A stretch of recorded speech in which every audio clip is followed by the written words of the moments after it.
Ariane TV, plus proche de vous.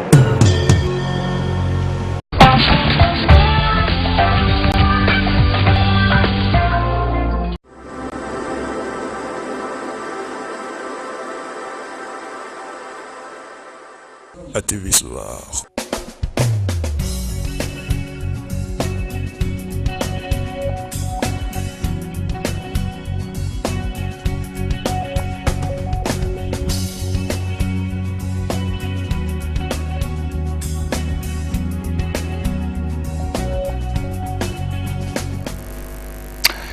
Tout ce que Dieu fait est bon. Mesdames et messieurs, bonsoir et bienvenue à la première sortie officielle de votre magazine socio-culturel ATV Soir.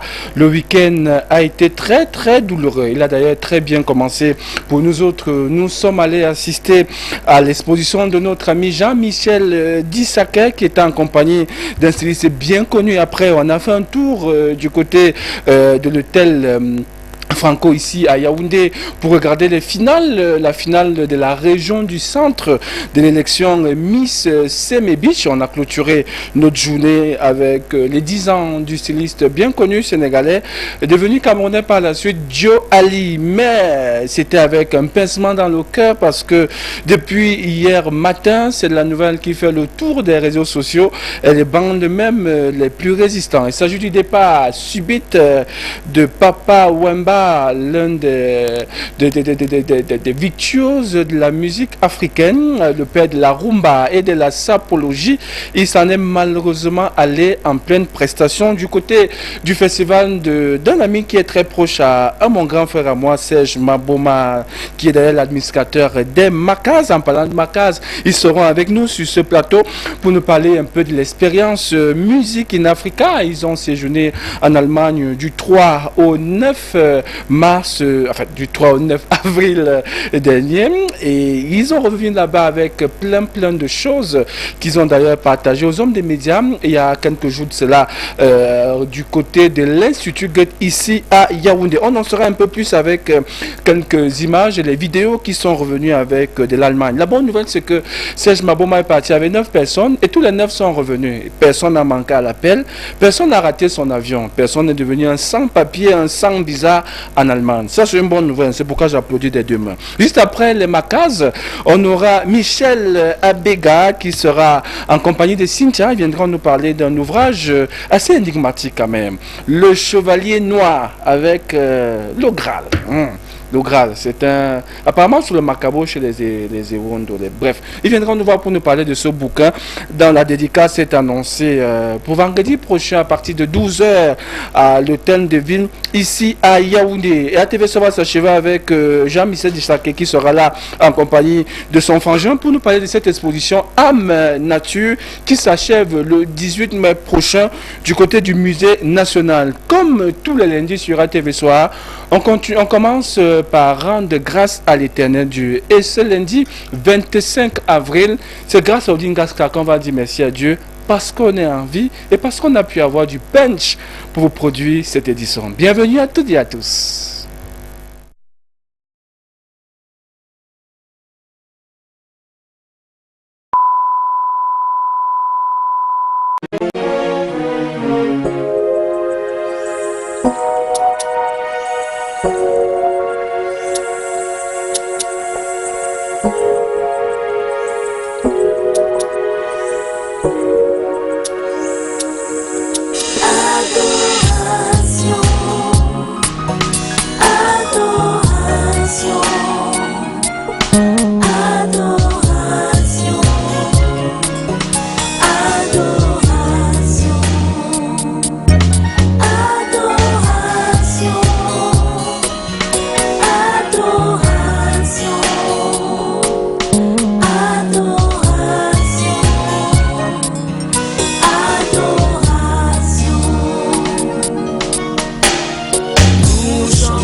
De retour sur le plateau d'ATV Soir, voilà Odine Gaska que nous on aime, elle qui chante pour Dieu, adoration. Par Odine Gaska qui se retrouve dans le droit d'auteur et qui aurait fait des choses compliquées. J'aurais appris qu'elle serait en exil. Bref, tout ça reste à prouver. Odine Gaska continue à chanter pour Dieu pour nous permettre de nous réjouir et de penser à l'être suprême. C'est Dieu pour les chrétiens, c'est Allah pour les musulmans, c'est je sais pas trop quoi pour les autres qui ne sont ni chrétiens ni musulmans. Ça peut être Bouddha pour les bouddhistes, etc. Bref, on va laisser tout ça de côté pour parler des choses un peu plus gaies. Et la musique d'ailleurs, ça adoucit les mœurs, m'a-t-on dit. Serge Mambouma, bonsoir. Bonsoir Thierry. J'ai failli dire Guten Tag, c'est ce qu'on dit encore en après-midi. J'ai quand même fait l'allemand en 4e et en 3e, voilà. C'est Guten Abend, ça c'est Guten Tag. Guten Tag, c'est pas tout le temps, mais pour préciser la soirée, c'est Guten Abend. Dans tous les cas, Guten Abend. Guten Abend. La suite maintenant c'est quoi là? Moi je connais plus. Après ça devient compliqué. Très compliqué d'ailleurs, très compliqué. Merveille, bonsoir. Bonsoir Thierry. J'ai failli dire les vierges de Marcaz, Merveille, bonsoir. La vierge de Marcaz, Merveille, bonsoir. Ah oui, toujours. Bonsoir. Parce qu'il faut. Quand j'annonce sur votre vidéogramme, si je dis je salue les vierges de Marcaz, on dit comment il raconte des choses. Ça, je vais m'expliquer pourquoi il vous a baptisé les vierges de Marcaz. Okay. Rebonsoir à Sandrine qui m'a aidé parce que là j'étais déjà en train de poser une colle au grand frère. Heureusement, elle m'a aidé. Bonsoir Sandrine. Bonsoir Thierry. Ça va? Ça va très bien. Vous aussi, vous avez décidé de ne pas rater votre avion. Ah non, non. Pour pouvoir repartir, il faut d'abord revenir. Voilà. Mais il fallait rester les autres. Il fallait quand même rester. Vous êtes partis 9 et vous êtes revenus tous les 9. Dans tous les cas, on rappelle que... On rappelle que là, nous sommes avec... Serge Mambouma qui est l'administrateur de Marcaz et les leads vocales, je crois, du groupe Marcaz, Merveille et Sandrine, qui sont juste une portion de ce groupe-là qui a séjourné en Allemagne pendant une semaine, pendant cette séance de travail-là. On va peut-être revenir sur le projet en lui-même. Serge Mambouma, puisque vous étiez à peu près comme le chef de cette équipe-là, et si on revenait sur... C'est vrai que Edith est passée ici nous parler du projet Music in Africa, elle a parlé du concert qui avait lieu au GUT, et plus tard, je crois que c'est Raphaël qui est venu parler du concert du CCC, du 1er mars dernier. Vous, on ne vous a pas... je vous ai plutôt lu dans, je crois, Émergence, quand vous avez essayé de planter le décor. C'est pas tous les spectateurs qui ont la chance de lire la presse. Est-ce qu'on peut revenir un peu sur le projet Music in Africa et comment vous, Serge, vous retrouvez à l'intérieur? Donc il faut dire que Music in Africa, c'est une plateforme qui est basée en Afrique du Sud, qui a été créée par l'Institut Goethe d'Afrique du Sud, qui a pour mission de permettre de créer un réseau entre les différents acteurs de la scène musicale en Afrique, entre les musiciens, créer un réseau, un pont entre les musiciens, les organisateurs de spectacles, les diffuseurs, que toute la chaîne de la filière musique puisse se retrouver. Donc ça a deux volets, un volet online à travers le site musicinafrica.net et à travers un truc offline, un réseau offline où il permet de faire un réseautage physique entre les différents interlocuteurs. C'est donc dans cette perspective-là que le groupe Marcaz aura été choisi pour représenter l'Afrique à la Music Messe de Francfort, qui est un des plus grands rendez-vous professionnels, des professionnels de la musique dans le monde. Et voilà, nous avons eu l'insigne honneur de représenter, d'être choisi depuis Johannesburg pour représenter l'Afrique à cet événement. Et vous êtes parti avec deux amis, parce que désormais le projet c'est... En fait, c'est le projet Marcaz and Friends. Oui, parce qu'il faut dire que nous avons reçu, dans un premier temps, les dirigeants de Music in Africa qui étaient de passage au Cameroun. On les a invités à venir sur notre site à Bastos. Et ce qu'ils ont remarqué là-bas, c'était cette synergie entre les différents musiciens camerounais. Ils ont remarqué que on faisait venir plusieurs musiciens sur la scène, mais c'était pratiquement le même groupe qui restait. Et au moment où ils demandent à Marcaz de venir, ils ont pensé qu'il serait intéressant de faire vivre cette dynamique-là en invitant deux amis. Nous ont demandé, est-ce que vous pourrez pas venir avec deux de vos amis qu'on aura vus là-bas. Et c'est comme ça que Daniel Eyok et Crotal on fait partie du voyage. On fait partie du voyage. Alors, peut-être Sandrine, avant que Merveille ne prenne la parole, comment s'est opéré les préparatifs de ce voyage, Sandrine? On vous a vu, vous lâchez pratiquement pendant le spectacle du GUT. Vous étiez tout en extase au Centre culturel camerounais. Dieu merci, ma mère était là pour nous sur la 37. Racontez-nous un peu. Les préparatifs, ça a été vraiment rapide. Vraiment rapide. Tu auras beau te dire à la maison, écoute, quand tu vas arriver là-bas, tu vas voir le blanc. Tu vois les blancs tous les jours. Ici, là, c'est simple. Tu vas arriver et puis ça va aller, quoi. Et puis, tu arrives, tu passes d'une salle de plusieurs noirs avec quelques blancs à une salle totalement blanche. Je peux t'avouer que même si tu as fait le scénario à la maison, tu ne seras jamais vraiment prêt pour ça. Mais c'est une synergie, on est tous ensemble et on se partage la vibe, on essaie de faire le travail parce qu'on sait que si on lâche une fausse note là, les Camerounais qui sont là-bas, qui vont nous voir là, ils vont dire que la fille, si elle est partie nous faire honte là-bas.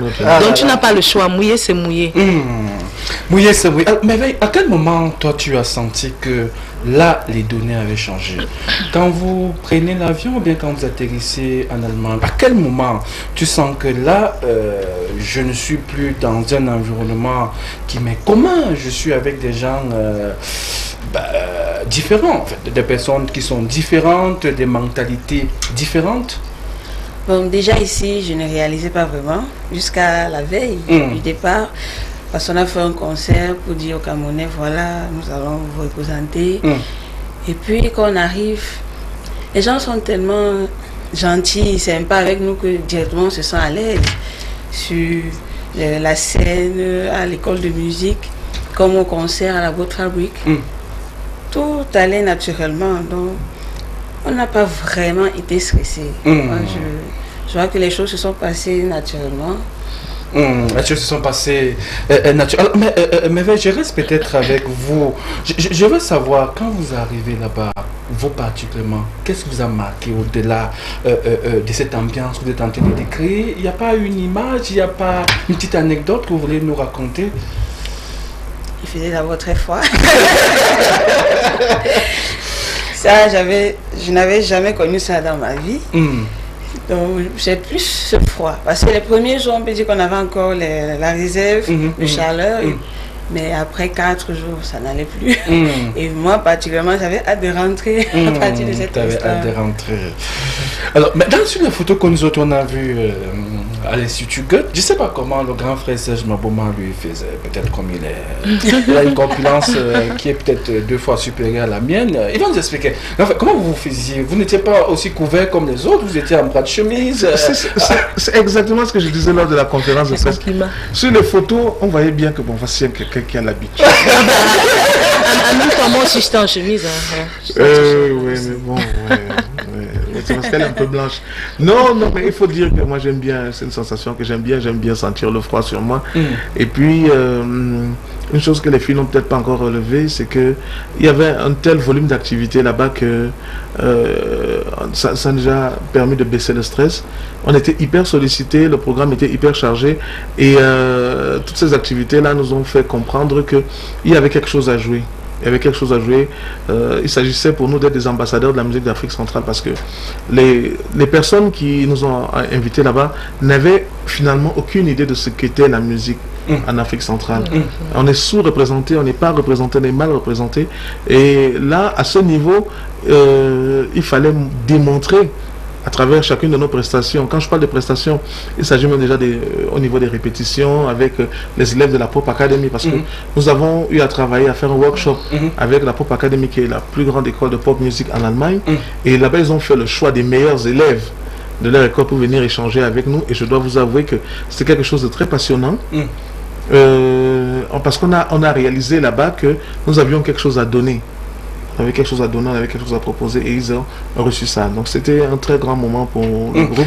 Un très grand moment, beaucoup plus. Je veux que vous nous parliez un peu, Serge, du plan, du volet professionnel de cette expédition. Tout semblait être réglé au millimètre près, vos déplacements, vos repas, vos sommeils. Comment vous avez réussi à endosser ça? Ben, tout simplement parce que depuis de nombreuses années, nous nous sommes préparés à travailler sur la scène internationale. Et au niveau de Makaz à Yaoundé, on a déjà une très très grande discipline qu'on a essayé de mettre en place, de sorte que pour nous, l'heure c'est l'heure, arriver à l'heure, c'est arriver en retard. Ça ne doit pas, ça ne doit pas arriver, quoi, pour répéter ça. Tu ris, hein? Et donc, ce qui fait qu'on a tellement la culture de la discipline que une fois confronté à la discipline, la vraie discipline allemande, pour nous, ça n'a pas été ça n'a pas été spécialement difficile parce que nous étions confrontés à ça. Donc ça a été quelque chose qui nous a quand même rassuré que nous étions sur la bonne voie. Et il y a ça, et puis donc cette discipline on l'a ressenti. Puisque les images nous ont retrouvées, est-ce que vous pouvez nous décrire un peu les édifices que vous avez eu à visiter, en nous faisant un peu une sorte de comparaison avec ce qu'il y a, qui semble exister dans le film. Faut pas faire de comparaison. Il y a vraiment pas de comparaison. Les filles là, celles qui sont les plus sur les photos, je crois qu'elles sont mieux placées. Sandrine va essayer de nous décrire un peu l'édifice. Ça c'était la Music Mess à Francfort. Là on venait de découvrir nos billets d'invitation et on était au centre Music in Africa. C'est la seule photo qui est là. Voilà. Là c'est avec Eddie, le responsable, le directeur de Music in Africa. Il nous présente un peu le stand et les projets avec André, justement, et avec Crotal qui a fait partie du voyage. Il nous a amusé pendant tout le voyage d'ailleurs. Le rôle de photographe. Là c'est toute la famille, c'est toujours sur le stand de Music in Africa. On a fini d'abord de visiter notre propre stand, faire des photos sur notre propre stand, et après normalement on devrait aller en balade. On a essayé, on a visité le 1/10 de... 1/10 c'est trop dit. C'était vraiment énorme. C'était énorme. C'est Serge Maboma. Il est en train de... Il est dans le stand. C'est dans le stand de quoi encore là? Oui, c'est toi? C'est des mecs qui vendaient des installations pour le studio. Pour la sonorisation. La sonorisation en studio. C'est vraiment quelque chose de fabuleux. Il faut dire que là-bas, il y a toutes les nouveautés en termes de musique sont représentées là-bas. Et là, on était juste en train d'aller de stand en stand. Mais on n'avait qu'une demi-journée à faire là-bas, c'était pas assez. Et voilà que les vidéos sont en train de défiler. Alors moi je veux savoir, Serge, j'aimerais que tu nous racontes un peu cette anecdote que tu nous as partagée à nous autres qui avons une opportunité d'assister à la confé. Comment vous avez laissé un instrument de musique qui semblait être une grande découverte là-bas. Comment ça s'est passé? Comment vous êtes arrivé à leur faire cadeau de Loncool? Voilà, Loncool, parce que ce qui s'est passé, c'est que nous sommes arrivés à la Pop Academy en Allemagne. Et dès notre arrivée en Allemagne, tous nos partenaires là-bas, comme ils savaient qu'on venait d'Afrique, ils nous demandaient, il doit avoir du djembé. On a dit non, on n'utilise pas le djembé. Vous utilisez quoi? On utilise l'oncool. C'est quoi l'oncool? Vous verrez. C'est un tronc d'arbre. On a essayé de leur expliquer c'est quoi l'oncool, mais ils ne voyaient vraiment pas parce que c'est un instrument qu'ils ne connaissaient pas. Et le jour du concert, dès qu'on a commencé à jouer de notre oncool, parce que c'est l'oncool qui ouvrait le concert, ils étaient tous médusés. Ils étaient impressionnés par la sonorité profonde de cet instrument. Et à partir de cet instant-là, nous avons pensé qu'il serait bien... que nous fassions un cadeau à la Pop Academy en partant. Parce que ce que nous avons constaté, c'est qu'ils faisaient la promotion des instruments d'Afrique orientaux. Il n'y avait pas d'instruments d'Afrique centrale. Et on s'est dit, ok, d'accord. Comme on a le loisir, on a l'ambition de faire la valorisation de notre culture, nous allons leur demander d'enseigner aussi l'oncool. Et pour ça, voilà, pour cela on leur a offert donc les deux oncools que nous avons apportés pour que les étudiants puissent déjà connaître cet instrument et on espère qu'ils aimeraient en jouer parce qu'ils jouent de plusieurs instruments venant du monde entier, mais il n'y a pas d'instruments d'Afrique centrale. Alors, mais je veux savoir, vous avez fait combien de prestations et quelle était l'ambiance qui régnait? Est-ce que les Allemands qui ne parlent pas forcément français, je crois qu'ils parlent anglais, comment ils recevaient le message? C'est vrai que j'ai vu des photos, je crois que c'est toi qui postais avec Sandrine et Crotal, que je passais le temps à liker, parfois à copier aussi. Bon, déjà, la musique est universelle. Pas besoin de connaître la langue. Quand tu entends le rythme et les sonorités, directement, tu ressens ça et tu es in, quoi. La musique est universelle, quoi. La musique est universelle. On a eu 2 spectacles prévus qu'on a fait. Maintenant, on a fait une petite intervention dans une radio. Dans la plus grande radio. Au Music Mess, on n'était que 4 sur la scène. C'est la plus grande radio de et la première radio de culture allemande. On n'était que 4, moi, Sandrine, Petit Jean et Jules. Formule réduite. Et puis juste après, on a été reçus par, on peut dire, la bourgeoisie allemande. La noblesse. Et là, on n'avait pas prévu ça, mais ils nous ont demandé de faire une chanson. Bien sûr qu'on l'a fait. Et c'est là où ceux qui étaient présents à la réception décident de venir au concert parce que là, ils voient un peu ce que ça peut donner. L'ambiance et l'émotion que ça transporte. Alors, Sandrine, est-ce que pendant toutes vos prestations, vous respectiez les instructions que nous avons reçues ici à Yaoundé, de votre fin de spectacle de Serge, notamment, comment ça s'appelle? La Tchangai Boudé. La Tchangai Boudé dans la révérence et tout ça.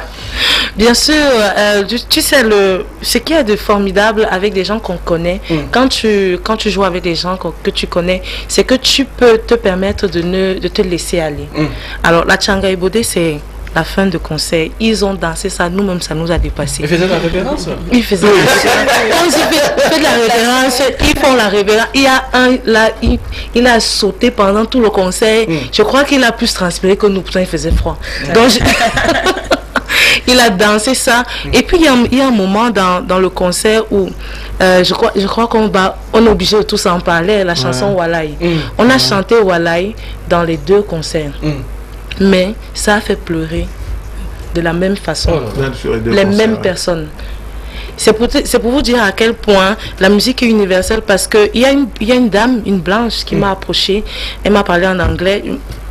Petite parenthèse, c'est quand tu te retrouves dans une situation critique que tu comprends que tu peux parler anglais. Donc, elle m'a approché, elle m'a dit, je comprenais rien à ce que vous disiez, mais l'émotion était tellement forte. À un tel point, nous-mêmes sur scène, on était transportés. Personne n'a rien compris à ce moment-là. Donc, ils ont adhéré à tout ce qu'on a pu faire. Le problème de la langue n'a pas été un frein. Au contraire, ça nous a même aidé à mieux partager ce qu'on sait de mieux faire. Toujours en parlant de ce problème de la langue qui n'a pas été... J'aimerais que vous nous partagez ça. Vous l'avez si bien démontré pendant la conférence que c'est comme si la chanson de Makeda et Yorg avait été faite pour que cet Allemand-là, à ce moment précis, pose cette note instrumentale-là que moi je connais pas et qui donnait toute une autre coloration. Racontez-nous un peu cette expérience-là. Oui, c'est un instrument dont j'ai encore oublié le nom. Que jouait un élève de la pop, un étudiant de la pop académie qui s'appelle Benjamin Stein. Le santour, merci merveille. Cet instrument qui vient de l'Iran, qui a une sonorité extraordinaire. C'est comme la harpe. C'est comme une harpe. Ça sonne comme une harpe. On joue avec les plumes. C'est un instrument d'une telle finesse. Et on a fait une chanson avec Daniel avant de partir pendant les répétitions. Je crois qu'on avait déjà bouclé son répertoire. Elle nous a dit qu'elle voulait en rajouter une. Cette chanson-là, on l'a faite. Et arrivé en Allemagne, ce garçon a intervenu. Et c'était formidable son intervention. Il a mis la chanson à un autre niveau. Et il va être difficile aujourd'hui pour nous de la jouer sans cet instrument. Donc voilà. C'est vrai qu'on n'a pas prévu de donner la parole aux téléspectateurs, mais là je je serais dépassé, moi. Comment vous avez fait pour mettre les numéros à l'antenne d'abord? Bon, je lis quelques-uns, les autres vont se fâcher, tant pis. Bravo pour vos prestations en Allemagne, la personne n'a pas signé. Salut à vous Thierry, les représentants du groupe Macaz. Comment faire pour intégrer le groupe? Serge va répondre s'il veut, hein, parce qu'il n'y avait pas la partie là, grand frère. Il n'y a pas la partie là, d'entretien. Bonjour les vieilles. Bon, bref, on va laisser là, puisque ça commence à devenir compliqué avec les questions. Vous voulez répondre, Serge? Oui, juste pour répondre à cette personne qui voudrait savoir comment faire pour intégrer le groupe Macaz. Je pense que le plus important n'est pas d'intégrer Macaz, mais de vivre sa passion de musicien. Et Macaz, ce n'est qu'un groupe de musique. On devrait d'ailleurs avoir des Macaz, comme ça on devrait avoir 100, parce qu'il y a de la place pour tout le monde. Quel que soit le succès d'une chanson, quand vous entrez dans une boîte de nuit, on ne va pas la mettre durant toute la soirée. Donc c'est ces 3 minutes, et 3 minutes plus tard, on aura besoin d'entendre quelque chose d'autre. Aujourd'hui, ce que nous serions ravis de faire, c'est éventuellement de donner des conseils à des personnes qui voudraient embrasser la carrière de musicien, leur expliquer c'est quoi en réalité être musicien. Mais aujourd'hui, n'ambitionnez pas de faire partie de comment on fait pour entrer en contact avec vous, pour bénéficier de tous ces conseils, de cette expertise, de cette expérience-là? En fait, c'est pas très compliqué. Tout le monde aujourd'hui sait que pour rencontrer les Macaz, nous sommes à Bastos, derrière l'usine. Bastos, c'est un endroit reconnu de tous les musiciens. C'est un endroit où il y a plein d'artistes qui arrivent tous les jours. On travaille là-bas, ça travaille tous les jours. Du matin au soir, et bon, toute personne intéressée par la musique est toujours la bienvenue. Dès que vous arrivez là, même quelque part quand vous Bastos, vous demandez l'endroit où les Macaz répètent, et je pense que les gens seraient ravis de vous. Voilà, vous allez sur Facebook, vous tapez qui répète à Bastos. Exactement. Et là, vous avez une demande d'amis, ils vont valider instantanément. Voilà, vous allez soit sur le site Macaz officiel, sur Macaz officiel, sur Facebook, ou alors qui répète à Bastos aujourd'hui. Alors maintenant on va entrer dans les perspectives de ce voyage-là, Serge Maboma. La bonne nouvelle c'est que vous êtes dans le Director Board de Music in Africa. On devrait quand même célébrer ça avec face à son au Cameroun. Mais comment on va dire Anezé, Abonzé, Aneza? Mais pour ceux qui ne savent pas, c'est comme Music in Africa peut être considéré comme étant la FIFA. Lui, il n'est pas au niveau de la FECA Foot. Il est à la FIFA de la musique. Voilà. Et c'est un Camerounais qui se retrouve là-bas pour notre bonheur. Malheureusement, il est revenu au Cameroun, il est dans son petit Bastos. Personne ne connaît qu'il a eu cette consécration-là. Heureusement, il y a quand même des personnes comme nous autres qui pensent. Merci Thierry. Vous savez. Merci Thierry. Parlons un peu de ces perspectives et comment et à quoi va construire votre job, parce que c'est quand même une lourde responsabilité qu'on vous a confiée. Oui, tout à fait. Tout cela est arrivé aussi parce que lors de leur visite ici au Cameroun, le staff de Music in Africa a remarqué qu'on avait une possibilité de mobilisation très forte et qu'en l'espace de quelques heures, on a pu mobiliser une pléthore d'artistes pour leur présenter un peu le travail des musiciens camerounais.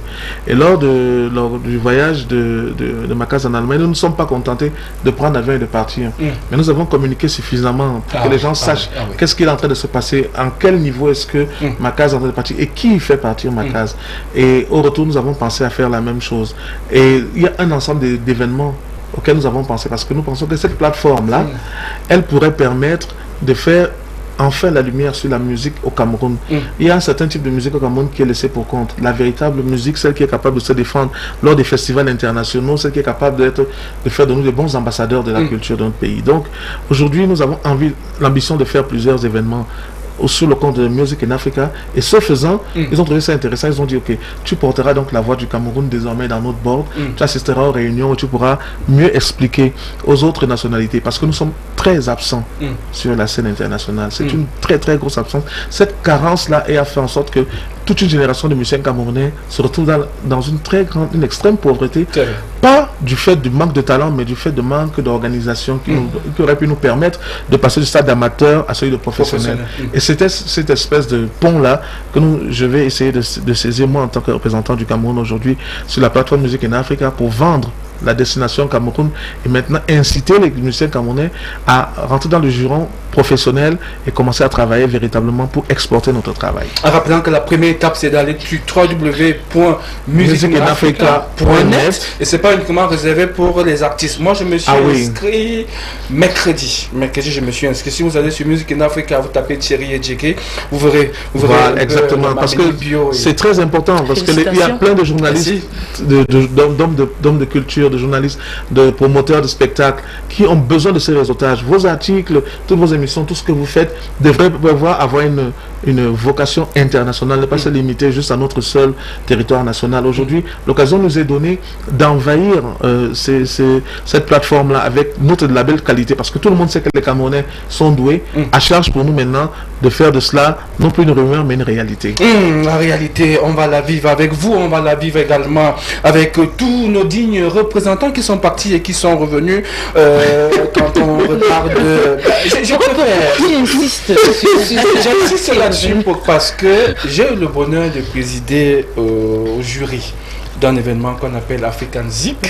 On a choisi un représentant qui devait aller en France. Il devait aller voyager avec les Mbalais, comment on appelle ça, les futuristes au Jazz. Ils sont arrivés chez les Blancs là-bas, à Douala, chez les Blancs, au consulat. Les Blancs leur ont demandé de ramener les 200 visas qui sont sans visa et sans papier à Paris. S'ils veulent avoir les... On dit quoi? Comment on appelle le truc qu'on pose là? Le visa. Voilà, le visa pour partir. Et jusqu'aujourd'hui, ça plombe toute une génération. Je me demande si mon grand frère Pascal Pierre Bongono, qui projette son concert le 10 juillet à l'Olympia, Bikoutsi, Fambeti et Caen, si ça va se dérouler. Je vois beaucoup de comme que Héricien Pascal Giamba de Yaoundé.info fait là-dessus. Mais est-ce que les Blancs vont lui donner le visa? Parce que pour la petite histoire, c'est Torpedo Production qui porte l'événement de Pascal Pierre, qui portait pour Petit Pays et qui était d'une manière ou d'une autre impliqué dans African Zik. C'était pour répondre à ta question. Alors, peut-être Merveille et Sandrine vont nous dire quelque chose sur l'album parce que nous avons eu le privilège d'avoir en exclusivité l'album mercredi dernier à Bastos. L'album de Makaz est finalement disponible. Si oui, où est-ce qu'on peut le trouver? Qui prend la parole? Ça votre l'album de Makaz est finalement sorti. On a accouché de notre bébé. Enfin. Mais ce n'est pas encore commercialisé. Pour l'instant, les exemplaires qu'on a, c'est pour les médias et pour les personnes proches qui nous ont véritablement aidés. Ça s'appelle Ici, qui est une assise de sages. Ici c'est le chemin, je crois. Non, ici. En fait, en général, dans les villages, lorsqu'il y a un problème qui mine le village, on fait appel aux anciens, aux sages. Ils s'asseyent et puis ils règlent le problème. Et c'est dans cette optique-là parce que moi, personnellement, je parle de moi. Je regardais Corée à la télé, j'avais, je crois, 9 ans. Et puis me retrouver là aujourd'hui, c'est tellement un bonheur parce qu'on s'est dit, on est Makaz. Makaz, c'est pas qu'un groupe. Makaz, c'est limite par des personnes. Makaz, c'est une façon de penser la musique, c'est une façon d'être. J'étais Makaz avant même d'être dans Makaz, en fait. Donc, quand par la force des choses, de la nature, on se retrouve à parler de Makaz pour relever le groupe Makaz qu'on pensait mort, je me dis que c'est comme dans ce village-là, avec la nouvelle écriture. Et je crois que bientôt, vous aurez cette année. Je vous fais une petite anecdote, c'est que j'ai été invité à Royan pour un débat. Le malheur, c'est que j'avais votre CD en main, on me l'a arraché. Donc j'ai commencé à me remettre un autre CD parce que Royal FM est allé avec, ils ont arraché ça parce que Empereur Dadi a estimé que c'était trop succulent. Que voilà. Il n'y a pas de souci, on va. En rappelant aussi que. Et on va passer là-bas aussi. Faites un tour là-bas. Je vous fais fi de ce qu'on m'a dit à Afrique 2 quand je parlais de ça à la radio de Polycarp et Soba. Non, c'est de qui je parle. Faites un tour. Alors, Merveille. Makaz, très bientôt aussi. Je pense là c'était avec le grand frère qu'on en parlait la dernière fois. Makaz devait célébrer pratiquement ses 2 décennies sur la scène musicale camerounaise. Ce sont des projets qui méritent d'être réalisés seulement avec le soutien, le concours des médias, des médecins et même du public. Oui. Bon, c'est vrai qu'avec tout ce qui s'est passé, les événements, les dates qu'on a pour cette année, on a décidé de reporter ça pour mieux s'organiser. Pour l'instant, Le projet en stand-by. Le projet en stand-by. Le dernier mot, Serge Maboma, le dernier mot pour ma case, et pour ceux qui nous regardent et qui rêvent de faire le voyage un jour et de revenir. Non, mais ce que je pourrais dire déjà, merci. Merci à vous. Merci de nous avoir invités. Merci pour ta sollicitude de tous les moments, de tous les instants, parce que il y a des moments, c'est moi qui ne suis pas à la hauteur des sollicitations que tu nous fais. À ma décharge aussi, on a énormément de travail. Mais je sais que si je dois me plaindre des médias, je ne me plaindrai pas d'Ariane TV. Je ne me plaindrai pas de Thierry, parce que on a toujours eu votre soutien. Je tiens à remercier aussi les téléspectateurs, les amoureux de bonne musique, toutes ces personnes qui spontanément ont toujours accouru pour quand Macaz faisait une prestation. Et juste vous rassurer que aujourd'hui, comme hier et comme demain, nous on continuera de maintenir la flamme allumée pour que jamais le souffle de la musique ne s'éteigne. Elle ne va pas s'éteindre. On va sortir avec la cappella de Thierry et juste après on aura le vidéogramme. Je crois que c'est Merveille qui va commencer. Sandrine va suivre. C'est qui commence Quand tu rentreras, tu ne verras plus cette douce femme, elle est partie pour toujours. Oui, quand tu pleureras, surtout n'oublie pas. Pour toutes ces souffrances, elle est partie pour toujours. Et tu appelles Julie, yeah, yeah, yeah, yeah, yeah. Julie Laquet. La suite.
tu rentreras, tu ne verras plus cette douce femme, elle est partie pour toujours. Quand tu pleureras, surtout n'oublie pas toutes ces souffrances, elle est partie pour toujours. Et tu appelles Jenny.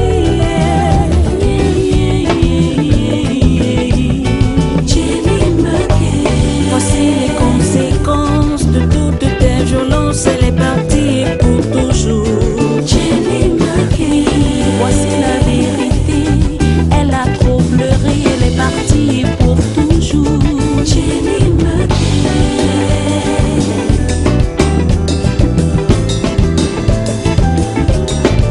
Et tu appelles Jenny.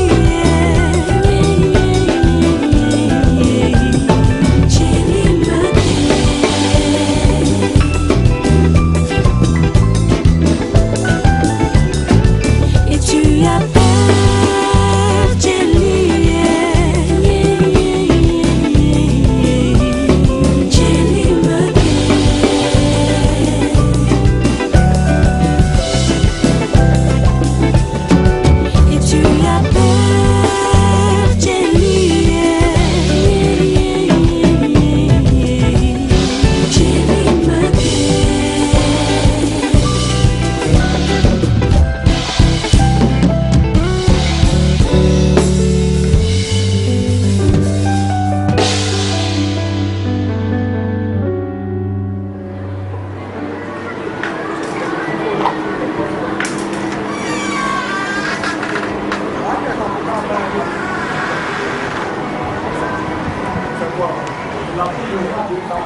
De retour sur le plateau d'ATV Soir, après ce magnifique vidéogramme du groupe Makaz qui revient d'une belle expédition en Allemagne, nanti d'ailleurs, je vais dire d'un titre, parce que Serge Maboma fait désormais partie du Director Board de Music in Africa. Il va sillonner l'Afrique tout entière pour détecter les perles rares qui pourront relever la musique de chez nous. C'est un Africain, c'est un Camerounais, et on est très heureux de savoir que lui aussi il peut parler musique, et il peut parler musique avec ses pairs. Entre la musique et l'écriture, il n'y a qu'un pan, parce que pour aller en studio, pour aller pour passer à la télévision avec son vidéogramme Bienvenue communiquer, on commence par l'écriture. Retour à l'écriture avec un écrivain, la personne de Michel Abega, qui est avec nous cet après-midi, l'auteur de l'ouvrage Le Chevalier Noir, édité par l'Harmattan, l'Harmattan Cameroun, ou Paris, bref, l'Harmattan, la filiale d'Harmattan.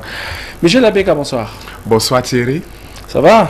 Oh, j'essaye de tenir le bon bout, quoi. Ça a bien débuté, elle a bien débuté la semaine. Oui, tout à fait. Pas de particulier, bon, la pluie, vous l'avez bien accueilli. Oh, oui, c'est une pluie. Chez nous, dans la forêt équatoriale, la pluie est considérée comme une marque de bénédiction. Voilà. Une marque de bénédiction. En tous les cas, on est heureux de vous avoir sur notre plateau. Cynthia Wamba. Je prononce bien. Ewanda. Ah là là, j'ai écorché votre nom. Bonsoir. Bonsoir. Ça va, Cynthia? Ça va. Ewanda, c'est de quelle région du Cameroun, ça? En fait, le maire a choisi d'enlever le I que mon papa avait mis.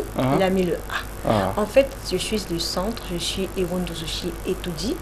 Donc, ça se dit Ewandi. Ewandi. Voilà. Ah, le pauvre maire. Voilà. Dans tous les cas, vous adorez votre nom, j'imagine. Oui, bien sûr. Il est particulier, il est unique. Il est particulier, il est unique. Ok.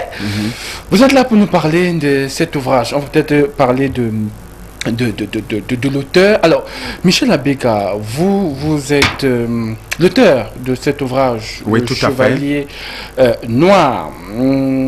S'il fallait que vous vous présentez vous-même, qu'est-ce que vous pouvez dire en quelques mots? Merci Thierry de me donner l'opportunité de présenter. Non, avant d'arriver à la présentation de votre ouvrage, oui, moi-même. Oui, avant de parler de moi-même, permettez-moi déjà de dire un bonsoir tout chaleureux à vos fidèles téléspectateurs. Merci. J'adresse ce salut à un grand panafricaniste qui est actuellement en route pour le Cameroun. J'ai nommé David Eric Kapochichi, qui s'est reconnu, il est béninois, résident en France, qui s'est reconnu dans cette fiction. On aura le temps largement de revenir là-dessus. Il est en route pour le Cameroun à l'occasion de la présentation de cet ouvrage. Il fallait le souligner parce que c'est un très grand panafricaniste qui partage avec moi beaucoup de visions dans ce domaine-là. Bon, pour revenir à mon auguste personne, j'avoue que j'aime pas beaucoup parler de moi. Je préfère que d'autres le fassent à ma place. Mais s'il faille me présenter, je suis tout simplement Michel Abega, je suis de la région du centre, je suis ce qu'on appelle chez nous Mvogatemge, et j'ai eu la chance que feu ma mère vienne de l'ère géographique de Cynthia, qui entre parenthèses est ma nièce du côté des étudiants. Donc je suis, comme on le dit vulgairement dans notre jargon, je suis un Mangwan Mintang. Donc c'est une histoire de famille. Alors. Voilà, tout à fait. Cynthia qui est l'organisatrice de cet événement. On parlera voilà, d'accord, merci beaucoup. Donc voilà brièvement qui est Michel Abega. Je suis auteur et puis chercheur en anthropologie, voilà. Merci à vous, merci aux Atemangue de nous avoir cédé leur espace pour qu'on puisse avoir Angola. Tout à fait, tout à fait. Parce que les Atemangue... Surtout la grande colline mythique de Bolé. C'est là où je voulais arriver. Merci aux Atemangue. Alors, allons directement dans l'ouvrage. Cynthia va intervenir dans la deuxième partie qui concernera beaucoup plus la dédicace. Alors, votre ouvrage, c'est un ouvrage de 315 pages par là, 26 chapitres. Alors, on va essayer de... Commençons par la forme.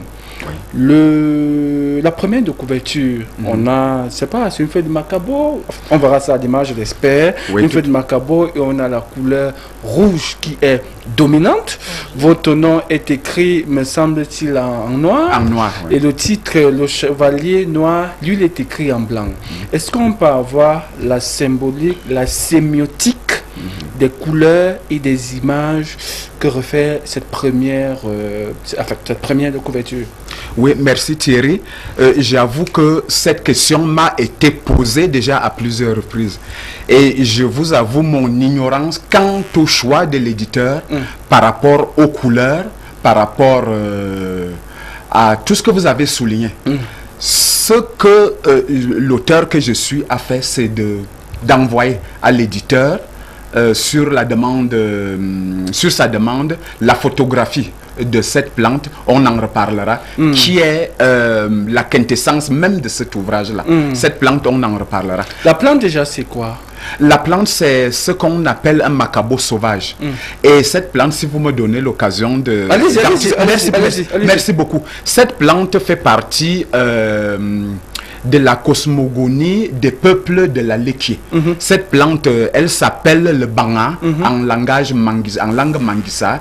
Et semble-t-il, elle protège le peuple mangisa. Elle vit dans les profondeurs du fleuve Sanaga. Je suis allé puiser en tant que world culture dans la cosmogonie des peuples de la Sanaga. L'immersion, ça s'arrête pas à ce niveau. Il y a l'immersion dans le fleuve Sanaga. Je suis allé puiser dans le Ngondo. On pourrait passer toute la journée à parler de tout ce que j'ai mis dans cet ouvrage qui m'a quand même pris 10 années de mon existence. Donc, je vais répondre très brièvement à vos questions. Pas de souci. Maintenant, si vous voulez la deuxième de couverture, ce sont les remerciements. Une temps de penser à ma famille pour le soutien à ma chère épouse Catherine Désirée Ndimbi Abega, les enfants Abega, Marie, Yannick, Cédric, Mary Clément, Daniel Bandolo, Marie Pamela Biina. Mes sincères remerciements à la sympathique équipe de DRHL. Une pensée spéciale pour Signé Potier, le regretté Roy Steiger, je crois. Steiger, voilà. Et les habitants de la ville de Sparta. Tout à fait. Pourquoi, en fait, parlez-nous un peu de ces remerciements si particuliers à votre famille et surtout à ces personnages qui me semblent n'ont aucun lien de parenté avec vous. Tout à fait. Très bonne question auquel je me ferai le devoir de répondre. Alors, pour ma famille, évidemment, vous savez, la famille, c'est le socle de la société. Je me fais un devoir de citer ma famille en premier chef, parce que c'est elle qui m'a soutenu lorsque j'écrivais cet ouvrage. Je vous avoue que la famille, c'est tout ce qu'il y a de fondamental dans la société africaine en minorité et par extension la société des hommes tout en entier. Voilà. Maintenant, pour revenir à Sidney Poitier, c'est qui? Sidney Poitier, nous aurons le temps de revenir là-dessus. Sidney Poitier, c'est le personnage principal d'un film qui m'a longuement intrigué et beaucoup marqué. Ce film est tourné en 1961 et il donne la réplique, non, prenons les choses en sens inverse, le regretté Rod Steiger, il donne la réplique à Sidney Poitier. Le film s'appelle, intitulé Dans la chaleur de la nuit, et ça se passe dans la ville, le film a été tourné dans la ville de Sparta, dans l'état du Mississippi. Alors, quel est le lien avec, vous me posez la question, avec mon ouvrage? C'est tout simplement parce que l'histoire que le Chevalier Noir raconte se déroule dans la petite ville de Sparta, justement dans l'état du Mississippi. Voilà, merci. Voilà le lien. Et c'est un choix de votre part, de l'éditeur. Il n'y a pas d'intro. Et dans vos 26 chapitres, il n'y a qu'un seul chapitre qui a un titre, le tout premier. Oh, oui, très bonne question aussi.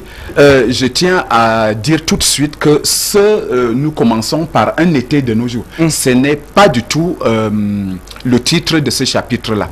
En fait, nous partons d'un projet de long métrage, parce que le roman est une version d'un long métrage qui a un nom qui n'a rien à voir avec le Chevalier Noir. C'est vrai. Alors, l'histoire commence dans sa version scénario par un été de nos jours. Vous avez beaucoup de films, la Varsovie 1988. Voilà, alors l'éditeur, je ne sais pas pourquoi, a pris sur lui de prendre un été de nos jours et l'a plaqué sur... On va lui poser la question vendredi prochain. Tout à fait. Voilà. On est toujours dans les paratextes. Tout à fait. L'épilogue s'achève par cette signature de Chevalier Noir fin Yaoundé le 9 mars 2000. Tout à fait. Pourquoi?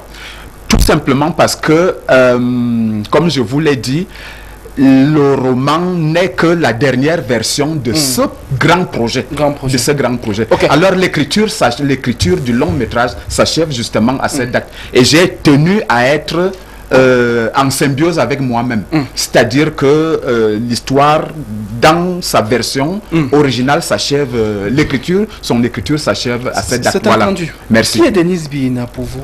Denise Bihina, merci beaucoup. Denise Bihina n'est ni plus ni moins que ma maman et ni plus ni moins que la tante de Cynthia. Pourquoi vous ne l'avez pas mis dans les remerciements? Vous la mettez pratiquement à la fin. Oui, très bonne question à laquelle je me fais un devoir de répondre. Tout simplement parce que quand je commence à écrire cet ouvrage-là, vous me voyez plein, je suis tout ému. Denise Bihina, quand je commence à écrire, Denise Bihina est décédée déjà. Oh là là. Et je me fais... Non, pas du tout. Pas du tout. Ils sont très douloureux. Vous avez une mère, vous-même, vous savez très bien de quoi je parle. Denise Bihina n'existe plus à cette date. Et je décide tout simplement de lui dédier cet ouvrage. C'est pour ça que son nom apparaît à la fin. Okay. Voilà, merci. Maintenant, on est dans le cœur du sujet. Le fond, il parle de quoi? Voilà, je présume que vous me demandez de vous faire le résumé de cette histoire. Ouais, selon vous. Ah oui, selon moi, bien sûr. Allez, on va commencer. D'accord, voilà. Alors, le Chevalier Noir, c'est quoi? C'est l'histoire d'un Afro-Américain qui s'appelle Robert Nell, qui vient en Afrique pour chercher ses origines. Vous voyez l'actualité de l'heure, le fameux test ADN, oui. Mais lui c'est dans un cadre bien particulier. Il vient en Afrique pour chercher ses origines dans le cadre d'une lutte fratricide que se livrent deux frères ennemis, et lutte qui remonte à 4 siècles environ dans le royaume d'Abomey. Voilà, par le truchement de la traite négrière, les deux frères ennemis ont été capturés et ont été emmenés en esclavage aux États-Unis. Et du Bénin, où se livrait ce combat fratricide, comme ça se passe, nous aurons largement le temps d'en parler. Il y a le vaudou qui existe aujourd'hui à Cuba, c'est le blues qui vient du Mali. On aura largement le temps d'en parler. Alors la lutte fratricide se déporte du Bénin et continue aux Amériques et perdure pendant pratiquement 2 siècles. Alors Robert Nel, il découvre avec stupeur qu'il est prédestiné de par le fait qu'il est un garçon, parce que cette lutte, bon, ça fait partie d'un choix personnel, s'est livré tout simplement entre les deux dépositaires de ces 2 entités, entre 2 familles, c'est-à-dire l'oignon du bien et l'oignon du mal. Alors Robert Nel, lui, il est un homme, enfin un être de sexe masculin, et il était écrit que seul un être de sexe masculin a le pouvoir de mettre un terme définitif à cette lutte fratricide. Alors il vient donc en Afrique pour chercher les armes grâce auxquelles il va en découdre de manière définitive avec les forces du mal. On va s'arrêter là. D'accord, merci. Lâcher le bouquin pour avoir la suite de l'histoire. On va pas tout déballer. Voilà. Cynthia, c'était facile de bosser aux côtés d'un monsieur à la fin énigmatique, parce que Michel Abega, c'est pas évident quand vous l'écoutez parler de cette histoire. J'ai juste voulu qu'on s'arrête au bout là, mais quand vous discutez avec lui, vous comprenez qu'il est profond, et c'est là où il va. Il fait ressasser des histoires qui ont le bonheur d'englober plusieurs sciences, l'anthropologie, la sociologie, et même on va au niveau de la traite négrière, bref, la colonisation. Ça a été facile de bosser à ses côtés? Je dirais pas facile en fait. Je vais dire en fait, il m'a appris l'amour de la lecture. Avant ça, j'avais une appréhension d'un bouquin de 300 pages à lire. Déjà qu'à l'université, c'est pas facile. Donc du coup, il m'a appris l'amour du bouquin et je me suis donné à cœur joie parce que il m'a fait partager cet amour et c'était assez facile et assez compréhensible. Parce qu'il avait vraiment une facilité, une aisance de me parler de quelque chose qui est passionnant. D'où maintenant l'amour pour moi de cette agriculture. Ok. Alors, on avance avec vous, Michel. Le bouquin finalement, Le Chevalier Noir, à qui il est destiné? Quelle est la cible? Parce que quand on le parcourt, surtout cette première de couverture qui fait allusion au Graal, ce sont vos expressions, on peut vous prêter des idées à des siècles, on va dire quoi? Oui, je suis votre regard. Je me fais devoir tout de suite de lever tout équivoque. Alors le Graal dont je parle dans mon bouquin, c'est quoi? Il s'agit d'une figure littéraire. Alors le Graal pour moi dans mon histoire est tout simplement l'arme grâce avec les forces du mal. C'est une figure littéraire, c'est une figure de style. Ce Graal n'a rien à voir avec le Saint Graal auquel vous faites allusion. Ça n'a rien à voir avec des couleurs dont je ne maîtrise rien. Je connais ni d'Adam ni d'Ève. C'est un choix de l'éditeur tout simplement. Voilà. Donc, et la cible maintenant? La cible maintenant, pour y arriver, voilà, la cible c'est qui? La cible c'est toute la communauté noire universelle. En commençant par les descendants actuels qui vivent, les descendants actuels de la traite négrière de l'Antiquité, qui vivent au Maghreb et en Asie. Cette traite négrière, il faut le dire, existe depuis l'Antiquité. J'aimerais qu'on puisse établir comment dire, des similitudes entre les cibles et les sous-thèmes que vous développez, pour qu'on soit en face. Voilà, tout simplement.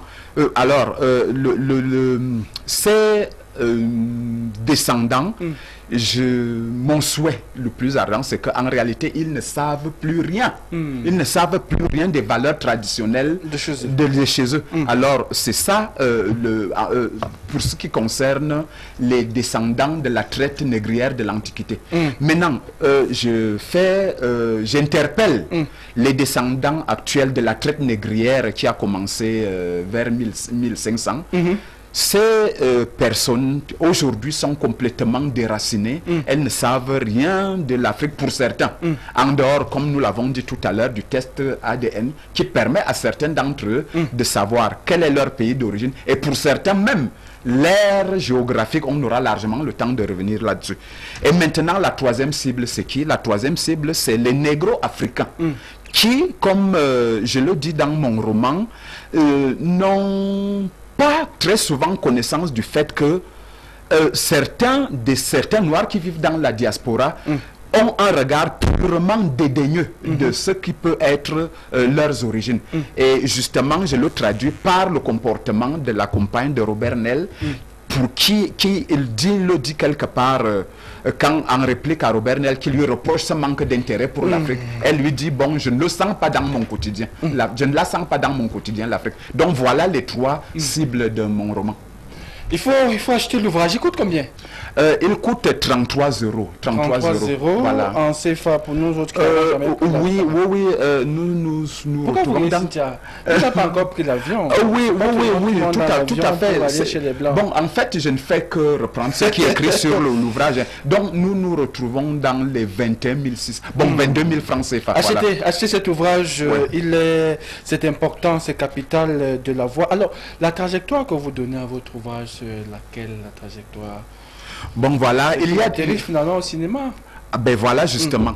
Et comme je l'ai dit tout à l'heure, c'est un projet, c'est un grand projet, Le Chevalier Noir. Nous partons d'un projet de long métrage et nous nous retrouvons dans le roman.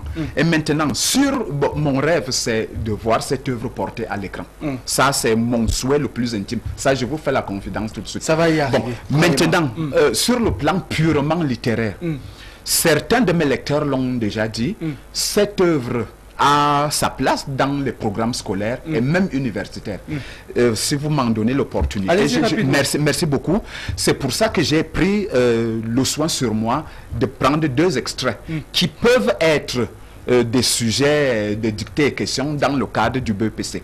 Et dans un cadre beaucoup plus poussé, dans le cursus universitaire, il y a un autre extrait qui a sa place dans une œuvre universitaire. Voilà. On doit se rapprocher de vous pour en savoir un peu plus. Merci beaucoup. Cynthia, qu'est-ce qui va se passer vendredi prochain à partir de 12 h au cercle municipal? En fait, c'est la présentation officielle au public. Ce n'est pas une dédicace. Ah, la présentation officielle. Oui. Il y aura une sorte de dédicace, une mini-dédicace pour les personnes qui en achèteront l'ouvrage. Mais en fait, c'est la présentation au public. C'est-à-dire une première œuvre, un auteur qu'on ne connaît pas, qui veut se faire connaître, qui veut se faire apprécier, qui veut faire apprécier son style. Maintenant, elle se fera de 12 h à 16 h, notamment par les interventions de nos intervenants, différents intervenants. Un qui représente la diaspora française, la diaspora béninoise vivant en France, voilà, qui est Erika Pochichi.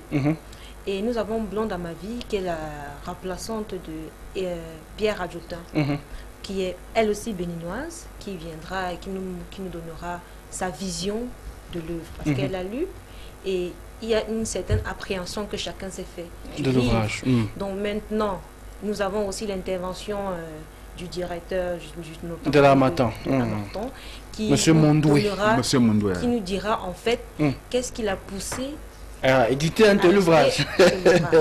Il est quand même assez costaud et il ressasse beaucoup de problématiques. Et les gens pourront maintenant poser directement leurs questions. On aura un jeu de questions. J'imagine que c'est vous qui allez modérer. Bien, non, du tout.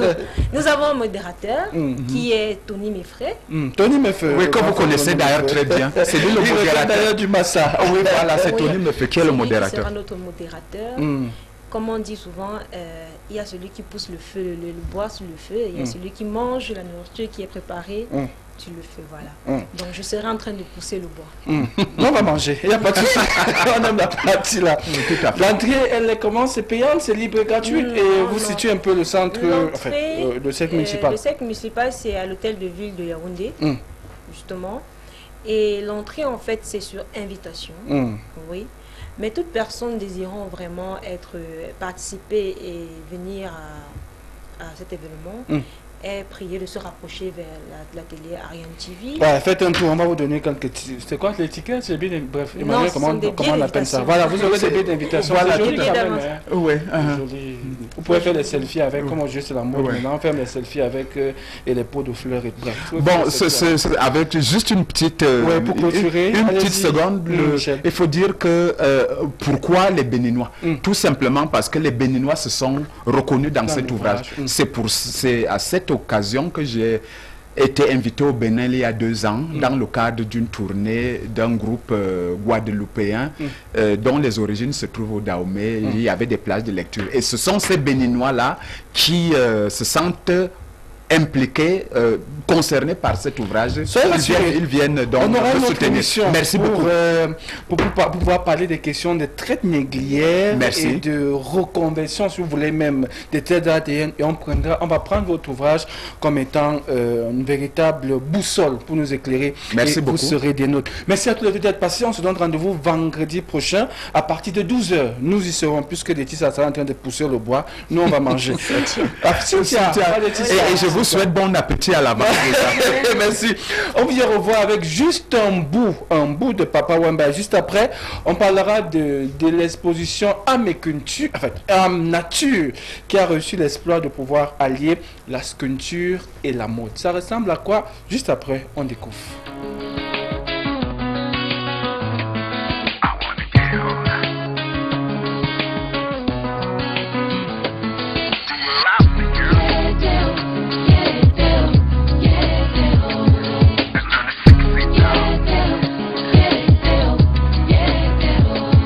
Yayo bolingo kaka soko moninga simalanga obalutio et ça n'a rien coûté ça langa bien mon pépé yango na zelatio luka moto ya kokani nanga oyo na kuti ya kwananga ite ebele yango ya mibali oyo na moni na yo yete o sermato katana kina miswa baninga yo moto liboso bebisi kopesa nonga kutu potete beba ezali ya yo moko luka moto ya kokani na ngai oyo na moni ya kwana ngai te ebele yango ya mibali oyo na kuti na yo yete o mama yete o yete o yete o yete o yete o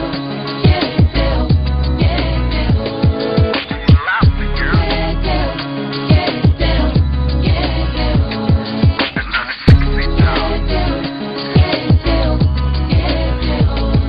lelo na ndimilisese bakoko baloba moto akoboma yo ya wana na yo motinde lobeli yokomi nango nakobomba te ekamwisi ngai luka moto ekokani na ngai oyo namoni ya kwana ngai te ebele yango ya mibali oyo nakuti na yo yete o pardon yete o yete o bato balobi yete o yete o yete o bato batulika na lobana oliko tokata na kiteleka na biso ya bango sipe ya badeko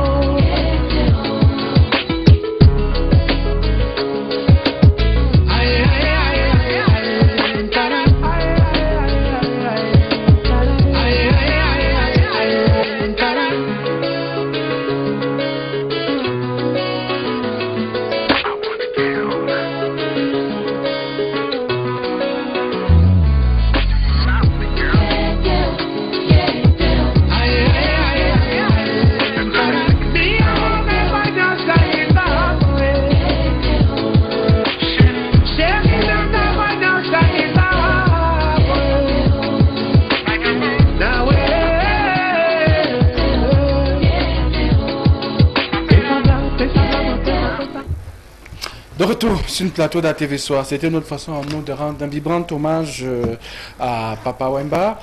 Jean-Michel Sake, bonsoir. Bonsoir Thierry. Vous avez connu Papa Wemba? Oui, je l'aimais beaucoup. Un mot à sa décharge? Vraiment que son âme se repose en paix parce qu'il a beaucoup œuvré pour le monde de la culture. J'ai surtout aimé son titre avec Kofi Olomide, que je n'ai pas retenu c'est vrai. Il a beaucoup bossé.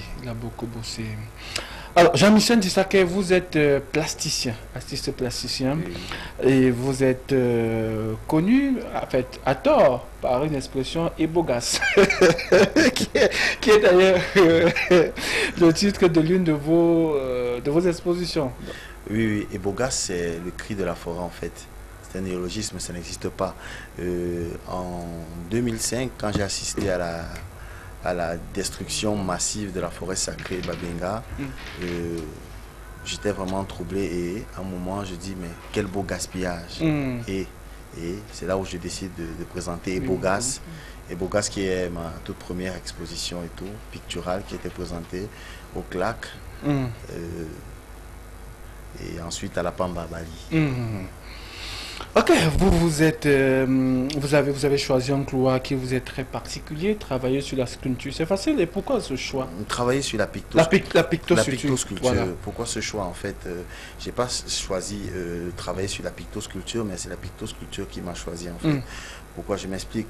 Parce qu'en fait, la pictosculpture, au art de reliance, au art du croisement, au art du moudiki, se définit comme l'association de la peinture et de la sculpture.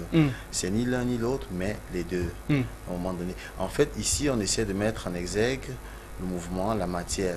Et comme matériau, nous utilisons les lianes, la terre, des termitières, et nous mettons en exergue la dualité matérielle et la thématique principale, l'objectif principal étant celui de la résurrection de la nature morte. Et pour nous, pour moi, la pictosculpture symbolise c'est-à-dire ce concept, cette thématique qui permettrait de reconnecter l'humanité à la mère nature, de réconcilier l'homme à un moment donné. Et la liane symbolisant en même temps la sinusoïde de vie qui symbolise l'entrée et la sortie du sang dans le cœur. C'est entendu. On va dire bonsoir à celui qui vous accompagne, Ben Bombioto. Là, je crois que je prononce bien. Ouais. Bonsoir. Bonsoir. Ça va? Ça va très bien, merci. Le week-end, ça a été? Oui. C'est vrai qu'on essaie de décompresser parce qu'on était avec une pression pour l'événement. Vous avez finalement eu le temps de décompresser. Vous avez fait quoi? Vous étiez en boîte? Vous avez fait du sport? Non, ce que j'ai essayé de faire, c'est de mettre de l'ordre intérieur. Il faut rappeler que vous êtes... je ne sais pas comment vous présentez. Vous êtes un artiste, vous êtes un danseur contemporain, vous faites un professionnel de la mode aussi. Bref, comment on vous présente? Quelle est la casquette qui vous sied le plus? Je ne sais pas. Je peux dire que je suis un artiste parce qu'on a dit que j'étais un artiste. Parce que je n'ai pas fait l'Académie des Beaux-Arts, mais un jour je me retrouve là et puis voilà, j'ai des collègues qu'on appelle des artistes et je crois que je deviens un artiste. Donc je me définis peut-être comme un libre chercheur pluridimensionnel, artiste. Pas de souci, vous êtes un artiste, c'est ça qui nous intéresse. Alors Jean-Michel Dissaké, tous les deux d'ailleurs, vous aviez initié le projet Âme Nature. Est-ce qu'on peut revenir un peu sur la genèse du projet? Qui a eu l'idée d'associer qui et comment on est arrivé à ce que nous avons vécu jeudi dernier au Musée National? Merci Thierry. Le projet Âme Nature est né en 2008. C'était une initiative du groupe Subsahara et de Jean-Michel Dissaké. Mais les moyens n'étant pas réunis, nous n'avons pas pu réaliser ce projet. Et l'année dernière, je reçois l'artiste atypique Ben Bombioto dans le laboratoire Moudiki en Konongo, un laboratoire, et qui vient en résidence de création et tout. Nous nous sommes mis à explorer la matière, à dialoguer avec la matière et tout. Je me suis mis à accompagner et tout. On ne savait pas où on allait à un moment. Et ce projet et cette énergie qui était complètement quelque part, qui était gardée, a ressurgi en décembre dernier sur le plan matériel et tout ça. Et puis nous avons décidé de présenter ce travail avec l'appui du groupe Subsahara, qui nous a accompagnés modestement pendant la résidence de création. Nous avons décidé de présenter ce projet au musée national. En fait. Et qu'est-ce que c'est Âme Nature à un moment donné? Aujourd'hui, l'humanité est plongée dans le chaos. Et l'arbre de vie est malade à un moment donné. Et à travers le projet Âme Nature, nous essayons de restaurer à l'humanité son harmonie et de ressusciter cet arbre de vie à un moment donné. Et vous allez me demander qu'est-ce que c'est l'arbre de vie à un moment donné? L'arbre de vie, c'est un élément, c'est comme une toile d'araignée en fait, mais qui qui illustre la reconnexion entre nous et les autres êtres vivants. Et pourquoi âme nature? Le projet âme nature vise à essayer de retrouver l'équilibre entre la nature et la technologie. Pourquoi? Parce que nous consommons et nous sommes les premiers destructeurs à un moment donné en même temps. Et pour nous, le projet âme nature se pose, la question que le projet âme nature pose aujourd'hui à l'humanité, c'est celle de savoir si c'est la nature qui doit être au service de la technologie, c'est-à-dire l'homme. Est-ce que c'est l'homme qui doit être au service de la technologie, ou est-ce que c'est la technologie qui devrait être au service de l'homme? Est-ce que c'est ça qui a justifié votre participation à ce projet Benbon Bioto, à savoir ce questionnement permanent? Est-ce que c'est l'homme qui doit être au service de la nature au service de l'homme? Parce que vous avez eu quand même une participation assez remarquable.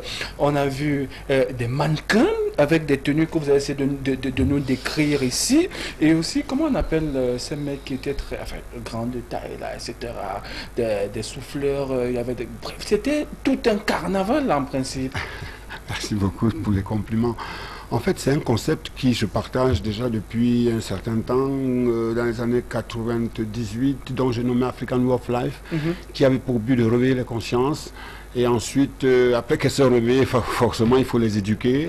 Après les éduquer, il fallait faire des propositions. Donc, je vais vers le concept avec cette optique, cette ambition, ce projet. Et par là, je vais vers la fibre de bananier qui, j'interpelle tout un chacun écologiquement, parce que je crois que l'art ne devrait pas être l'art pour l'art. L'art doit être pour une cause. Et moi, je suis vraiment pour celui qui croit que l'art devrait apporter quelque chose à l'humanité. Parce que 99 services est rendu par les autres, chacun doit en rendre. Et moi, je me soucie d'apporter au travers de l'art. Donc ça fait que je fais avec la fibre de bananier déjà un médium qui, pourtant étant la feuille, la partie la plus morte de ce fruit de l'Asie du Sud, qui ensuite, ça va pour des décorations, je fais pour des hôtels, je fais pour des maisons d'assurance, dont le revêtissement intérieur au travers de la fibre de bananier. Bon, ensuite, tout ça c'est un appel écologique, ça veut dire qu'il n'y a rien à jeter, il y a tout à valoriser si on veut savoir vivre avec la politique de nos moyens, parce que c'est de ça qu'il s'agit. Alors, les tenues que nous avons vues la dernière fois, ce sont des tenues qui relèvent du domaine artistique ou alors du domaine artisanal? Artistique, pourquoi? Parce que c'est de la création.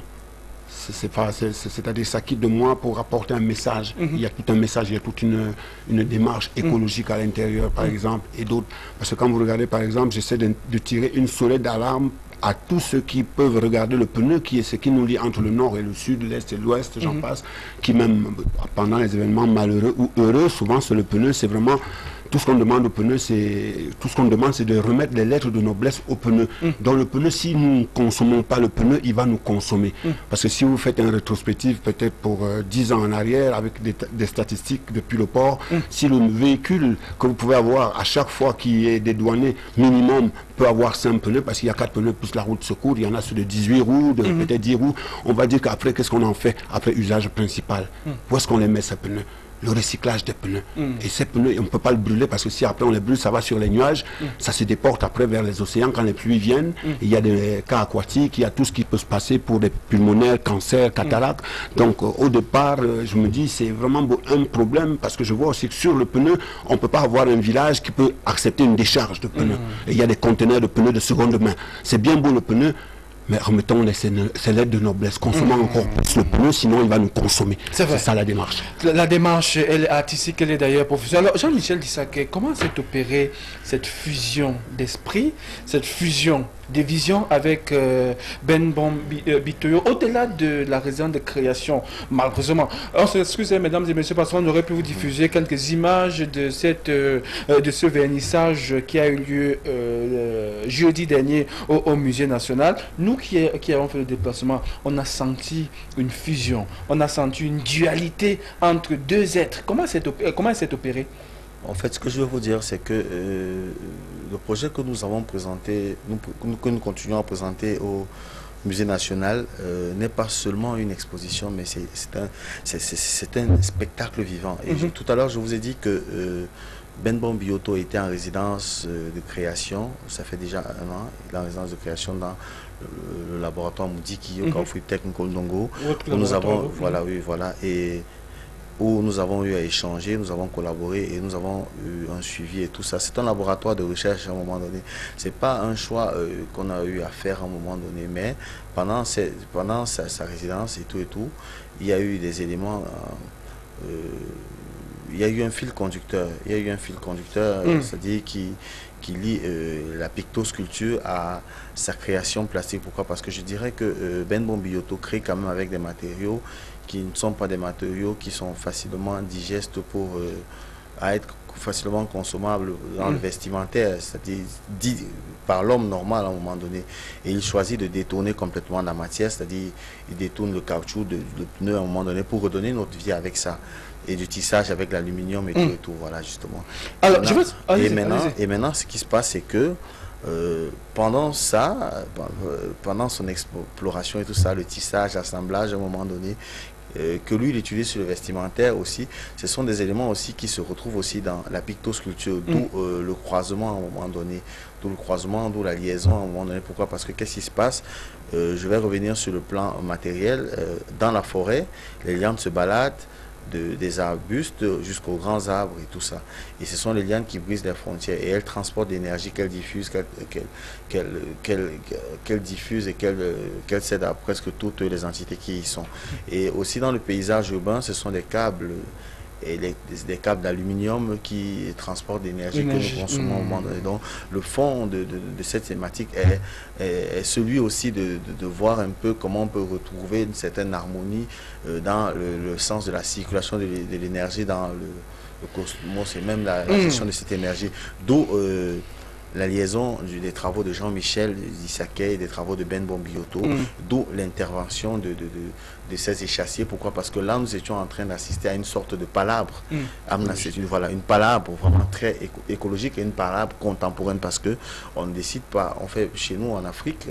Et puis, c'est vrai qu'il est important de se définir d'abord, de savoir qui on est avant de chercher ça, avant de pouvoir s'adresser aux autres. Chez nous en Afrique, chaque fois qu'il y a un problème, il y a une palabre. Vous allez voir que de part et d'autre, il y a des guerres dans le monde, la crise écologique continue. Mais aujourd'hui, à travers Âme Nature, Benbon Bioto et moi, nous convions toutes les entités de l'humanité et tout le monde en moins de s'asseoir, essayer de trouver une solution pour restaurer à l'humanité. C'est entendu. J'espère que le message est en train de passer. Je veux savoir pourquoi le choix du Musée national comme site d'exposition, qui produit l'exposition Âme Nature, et le troisième volet, est-ce que les pièces artistiques que nous avons vues là-bas sont en vente? En fait, les deux, que ce soit les vôtres ou bien celles d'eux. Vous allez répondre chacun à son tour. D'accord. Je dirais que je voudrais d'abord remercier l'actuel ministre pour sa réactivité, parce que le musée national est déjà patrimonial. On ne va pas faire des choses mondaines là-bas et tout ça. Et puis aussi le musée national, parce que le projet palabre écologique et le projet Âme Nature, à un moment donné, c'est un projet dont les œuvres sollicitent vraiment un espace où elles peuvent vraiment s'exprimer. Ça, c'est sur le plan technique. À un moment donné, nous explorons en ce moment du gigantisme. C'est pour ça que vous allez remarquer que sur le site de l'exposition, nous avons tissé toute une grosse toile d'araignée, parce qu'il est important, voilà, une toile d'araignée, la toile d'évolution, à un moment donné, pour restaurer à l'humanité son harmonie. Et puis, vous allez voir, vous allez aussi vous rendre compte que nous avons mis en exergue les deux boules qui sont sur le site, l'une qui représente la lune et l'autre qui représente le soleil à un moment donné. C'est-à-dire, d'un côté, il y a le jour et la nuit. Donc sur le plan technique, c'est ça aussi à un moment donné. Et savoir si les œuvres sont en vente à un moment donné, vous savez que ce sont des œuvres, ce sont des pictosculptures, des œuvres d'art qui ne sont pas reproductibles. Oui, elles sont en vente. Oui, mais elles ne sont pas vendues. Vous comprenez. Comme des archives, quoi. Je ne sais pas si j'ai... On vous a suivi. On vous a suivi. Répondez aussi à cette question. En fait. Est-ce qu'elles sont en vente? Oui. Vos tenues que nous avons vues assez artistiques, originales. Du départ, c'est en fait pour moi de quoi faire valoir cette sonnette d'alarme. Donc au travers de ces vêtements, c'est pas seulement un régal pour les yeux, c'est aussi un donné à penser pour l'esprit. c'est le fait d'interpeller tout un chacun à consommer le pneu en montre-bracelet, en hamac, en canapé, en plafond, en paillasson. Dans l'immobilier, dans l'automobile, on peut rentrer dans le pneu. Donc c'est pas d'abord le fait de vendre que j'ai apporté ces pneus. C'est interpeller tout un chacun à savoir que si vous consommez pas le pneu va vous consommer. Bon, pour la suite, il y a des sollicitations de part et d'autre, telles que pour des pièces de théâtre, pour du cinéma. Je suis prêt pour les commandes. Pas de souci. Bientôt sera la fin de notre entretien avec vous et de l'émission. D'ailleurs, l'expo s'achève le 18 mai prochain. Jean-Michel Dissaké, la suite c'est quoi? Est-ce que l'entrée, plus au musée national, on paye quand même pour entrer là-bas? Vous, faites tous les deux qui êtes des exposants, pour aller voir si on doit payer et l'itinéraire que doit suivre ce projet. J'imagine il y en a une, puisqu'on pendant le vernissage, on a vu beaucoup de blancs et les blancs qui se déplacent en CD. Les blancs qui se déplacent en CD. Vous savez, aujourd'hui, Jean-Michel Dissaké ne voit plus les hommes en termes de couleur à un moment donné. Vous savez, à travers l'Alliance, nous brisons complètement les frontières. Donc moi, tout ce que je vais vous dire, c'est que j'ai vu des êtres humains. On se comprend. Voilà. Répondez à l'autre volet de la question. L'entrée libre et gratuite. L'entrée, à un moment donné, vous savez, c'est une question complexe. Vous savez bien que si on paye peut-être les entrées pour aller dans des concerts, à un moment donné, pourquoi ne pas payer aussi l'entrée pour aller aussi regarder une exposition de peinture aussi. Ok, c'est important. C'est entendu. Voilà. Et la suite du projet ça, à un moment donné, nous allons continuer l'exploration et je crois que là, c'est une question à laquelle le groupe ça. C'est entendu. Ben, vous avez parlé des sollicitations. Est-ce qu'on peut avoir votre agenda pour les prochains jours, le mois de mai? La fête du travail, c'est dimanche prochain. Vous avez été sollicité, ceux qui sont venus là-bas. Bref, la suite, c'est quoi pour vous, votre agenda? En tant qu'Africain, je ne dis pas. Vous voulez partager votre agenda avec nous, Jean-Michel Dissaké, puisqu'on a eu vent d'une bonne nouvelle quand même? C'est vrai que bien avant que nous ayons cette exposition, un artiste a quand même un agenda. L'année dernière, j'étais en résidence de création de Marseille, dans la région d'Aix-en-Provence, et ces travaux seront diffusés en Italie à partir du 29 avril. C'est un peu ça. Bien des choses à vous. Moi, je sais que vous allez revenir. Vous n'allez pas faire comme les autres. Vous savez, je suis allé plusieur fois. Je vous titille. Je sais que vous partez, vous revenez toujours comme... il s'appelle comment? Etongo. Moi, je n'ai pas de crainte. Etongo qui est au Danemark va revenir. Mais il y a les autres là, je sais que s'ils traversent l'Atlantique là, ils ne vont jamais revenir. Merci à tous les deux d'être passés. Un dernier mot sur votre exposition. Un dernier mot. Nous invitons tout le monde à faire un tour au musée national pour déguster la pictosculpture et le pompon. Le pompon, voilà. L'art du pneu. Ah, l'art du pneu. Merci à vous, Ben, d'être passé nous voir cet après-midi. Un dernier mot aussi, l'art du pneu. Je dis l'art du pneu, si vous ne le consommez pas, il va vous consommer. Mesdames et messieurs, n'oubliez pas l'essentiel. Dieu vous aime, voilà pourquoi il vous donne la vie. Sachez en prendre très bien soin. Merci d'être resté à notre compagnie jusqu'à 7h. Prenons rendez-vous mercredi prochain quand il sera 4h30 de l'après-midi. J'espère que je serai là avec vous. Passez de très bons moments en compagnie de ce qui nous reste comme programme. Allez quand même payer. Allez payer. Parce que si on paye pour aller voir les Dipons, Mani, Bella, etc., pourquoi ne pas aller payer pour voir Dissaké qui nous permet de faire un bond en arrière et de réfléchir sur notre avenir grâce à ces travaux et à la touche toute particulière que Ben Bon Bioto est venu donner à cette autre exposition. Bye bye. Merci.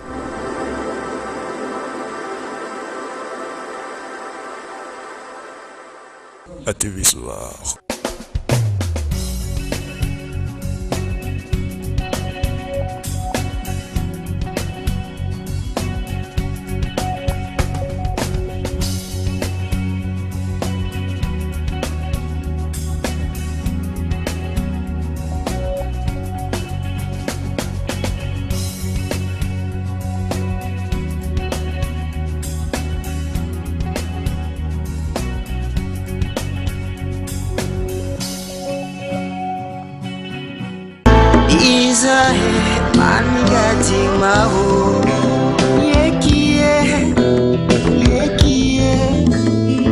Matamana mana minga ting maho yekie muante matamana mana minga ting maho yekie Matamana mana minga ding mao yekie oh yekie Matamana mana minga ding mao abi mbono ti amana mingo Okie mo buan ifa